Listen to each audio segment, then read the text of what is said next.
Hello all. स्वागत है आपका आपके प्यारे चैनल में द इंग्लिश मास्टर में। साथियों, आज हम एक पोएम पढ़ना चाह रहे हैं। विंड। विंड मीन्स तो हवा होती है, एक्चुअली बहने वाली हवा जो हमें महसूस होती है।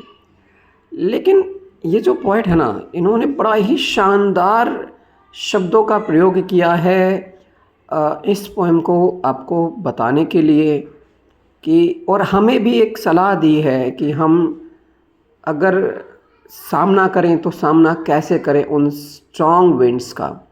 ठीक है, तो लेट्स गेट स्टार्टेड। कहता है विंड कम सॉफ्टली। कहता है ए हवा थोड़ा धीरे आओ, don't break the shutters of the windows. कहता है कि आप जो खिड़कियों के दरवाजे मत तोड़ो, उनमें लगे शीशों को मत तोड़ो। डोंट स्कैटर द पेपर्स, आप पेपर्स को इधर उधर मत बिखेरो जो टेबल पर रखे हुए थे, है ना। Don't throw down the books on the shelf, जो अलमारियों में किताबें रखी हैं आप उन्हें नीचे मत गिराओ। There look what you did, देखो आपने क्या कर दिया। You threw them all down, आपने सबको ही नीचे फेंक दिया। You tore the papers of the book, और आप इतनी तेज चले कि आपने किताबों के पन्ने तक फाड़ डाले। यू ब्रॉट रेन अगेन, और आप बारिश तो फिर से ले आए। आप तो ऐसा लग रहे हो जैसे कि आप सब कुछ ही ख़त्म करने के लिए आए हो। यू ब्रॉट रेन अगेन, हालांकि वर्षा आना बहुत अच्छी बात है, लेकिन वो तेज़ आती है तो हमें उसका फिर मतलब हम थोड़े से असहज हो जाते हैं उसमें। You are very clever at poking fun at weaklings, और ऐसा लगता है कि आप बड़े ही चतुर हो उनका मजाक उड़ाने में जो बेचारे कमज़ोर हैं।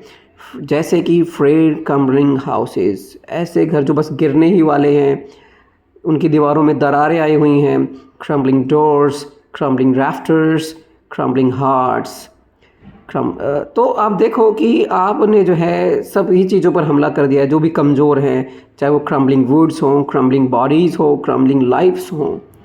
हर वो चीज़ जो भी आपको कमज़ोर लगती है, आप जो है उस पर उसको ढहाने के लिए आप आमादा हो। तो एक्चुअली में यहाँ पर जो बात हो रही है वो बात हवा की नहीं हो रही है। एक्चुअली में मैं आपको बताना चाहूँ कि अगर मैं इसकी गहराई में जाऊँ तो ये जो हमारी पोएट हैं सुब्रमण्य भारती, इन्होंने हमें एक तरीके से चेतावनी दी है कि हम भारतीय जो कि अलग अलग तरीके से अपना जीवन जी रहे थे, वो हमसे कहती है कि ये जो अंग्रेजी शासन आया है वो इतना, क्योंकि कहते थे उसके बारे में कि उसका सूर्य कभी अस्त नहीं होता, क्योंकि उसका साम्राज्य पूरे ग्लोब पर था। ठीक है, तो वो यही बताना चाहते कि इतनी तेज़ हवा, उसमें ये शक्ति है कि वो सब कुछ ही तोड़ने फोड़ने मोड़ने की शक्ति रखती है। हर उस चीज़ को निस्तनाबूद करने की शक्ति रखती है जो थोड़ा सा भी कमज़ोर है। और हम भारतीय एक होने से पहले हम ऐसे ही थे, छोटी छोटी रियासतों में बटे हुए थे, आपस में ही लड़ते भिड़ते रहते थे, और इस वजह से हम बहुत ज़्यादा क्रम्बलिंग स्टेट में पहुँचे हुए थे। तो थोड़ी सी ही शक्ति थी, छोटा सा देश था, हमारी एकता न होने के कारण हम लोग बिखर गए। तो कहते the wind god winnows crushes them all. अब जो विनोइंग क्या होते हैं, आपने देखा होगा कि दानों को अलग करने के लिए जब थोड़ी हवा चलती है तो उसमें से भूसा अलग करने के लिए विनोइंग की जाती है।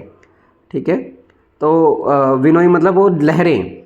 ठीक है, तो अब कहता है क्या कि जो आता है अपनी शक्ति से, उस छोटे से भी शक्ति होती है तो वो इन क्रम्बलिंग चीज़ों को आसानी से ढहा देता है। जैसा कि यह भारत के संदर्भ में हुआ। भारत एक स्वर्णिम युग से, सोने की चिड़िया से एक बहुत ही गरीबों का देश बन गया, सपेरों का देश बन गया, जहाँ पर कुछ नहीं मिलता सिवाय गरीबी और भुखमरी के। तो ये उन्होंने किया हमारे साथ में, हमें उस स्टेट में पहुंचा दिया जो बद से बदतर हो सकता था। किसकी वजह से? क्योंकि हमने आपस में ही लड़ाइयाँ कर करके अपने को क्रम्बलिंग स्टेट में पहुंचा दिया था। ठीक है, सो कम। और अब ये जो सुब्रमण्य भारती हैं ये लोगों से आह्वान करती हैं कि आइए हम साथ में जुड़ जाते हैं। जब हम एक दूसरे का सहारा देंगे, हाथ से हाथ जुड़ेगा तो जंजीर बन जाएगी, और जंजीर टूटती नहीं है आसानी से। तो वो आह्वान करती हैं और कहती हैं कि so come let's build strong homes. तो आओ अब अपने इन दरार भरी घरों को, उन दरारों को भरते हैं। मतलब कि आपसी जो भी रंजिशें हैं, मतभेद हैं, उनको सुलझाते हैं और अपने आप को मजबूत बनाते हैं। Let's join the doors firmly. और अपने उन दरवाज़ों को जो भी, तो आइए हम अपने बीच की सारी असहमतियों को, अपने सारे मतभेदों को भुलाकर उनको जोड़ देते हैं और अपने पूरे भारत को जो बिखरा हुआ है छोटे मोटे रियासतों में अपने अपने फ़ायदे के लिए, उनको एक साथ सिर्फ एक बॉडी में परिवर्तित कर देते हैं। और हम अपने दिलों को इतना मजबूत बनाते हैं कि फिर कोई भी हमें हिला ना सके। और एक बात और वो बात ये है कि वो कहता है ठीक है, हम ज़रूरी नहीं कि हम दुश्मनी ही करें, हमें तो अपने आप को मजबूत बनाना है। और जब हम मजबूत हो जाएंगे तो जो सामने वाला है, जो हमें कमज़ोर समझता है, फिर वो हमें एक अलग निगाह से देखेगा। और ये वही समय है जब हमें उनके साथ में दोस्ती कर लेनी चाहिए। हमें उनके साथ में लड़ना नहीं है, हमें अपने आप को मजबूत बनाना है। और यही कारण था कि जवाहरलाल नेहरू के समय की भारत सरकार ने अपने आप को किसी भी, ना नेटो में जाना था और ना ही उसे यूएसएसआर के साथ जाना था, वो किसी भी खेमे में नहीं गया जब पूरी दुनिया एक दो खेमों में बटी हुई थी। तो उसे तो सबके साथ दोस्ती करनी थी, इसलिए उसने उस हवा के साथ में दोस्ती करी जहाँ से भी वो सुरक्षित रह सकता था। तो ये शब्द छोटे हैं लेकिन इनके मायने बड़े हैं।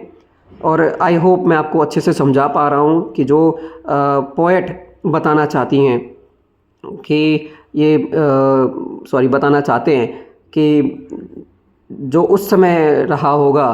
क्योंकि आप देखें कि ये जो टाइम है 1882 टू, ये बहुत कम समय के लिए, तो उस समय भारत एक गुलाम देश था, गुलामी के जंजीरों में जकड़ा हुआ था। तो वो आह्वान करती हैं कि पूरे देशवासियों से कि हम अलग अलग ना होकर एक मुट्ठी बने, और पूरा भारत जब एकत्र हो जाएगा, एक साथ आ जाएगा, तो फिर उसे कोई भी कितनी भी तेज़ हवा हो कभी भी गिरा नहीं पाएगा। इसलिए क्या होता है कि the wind blows out weak fires, कि हवा छोटी आग को एक फूंक से भी बुझा देती है। और अगर हम उस एक एक चिंगारी से मिलकर बड़ी आग बनाते हैं, है ना, he makes strong fires roar.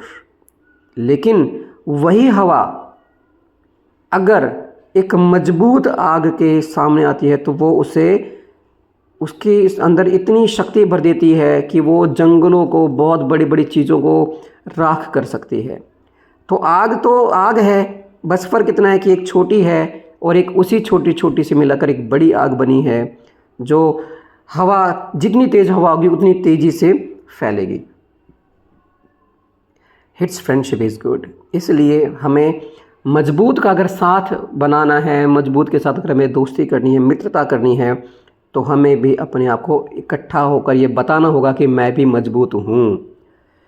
We praise him every day, और हम उसका हर रोज़ गुणगान करेंगे। अगर हम मजबूत हैं तो, अगर हम एक साथ हैं तो, अगर हम कमज़ोर रहेंगे तो हमें ऐसा लगेगा कि वो हम पर जुल्म ढा रहा है, वो हम पर अपने सारे के सारे अत्याचार करे जा रहा है, जिसके हम हकदार नहीं हैं, जो हमारे खाते का नहीं है।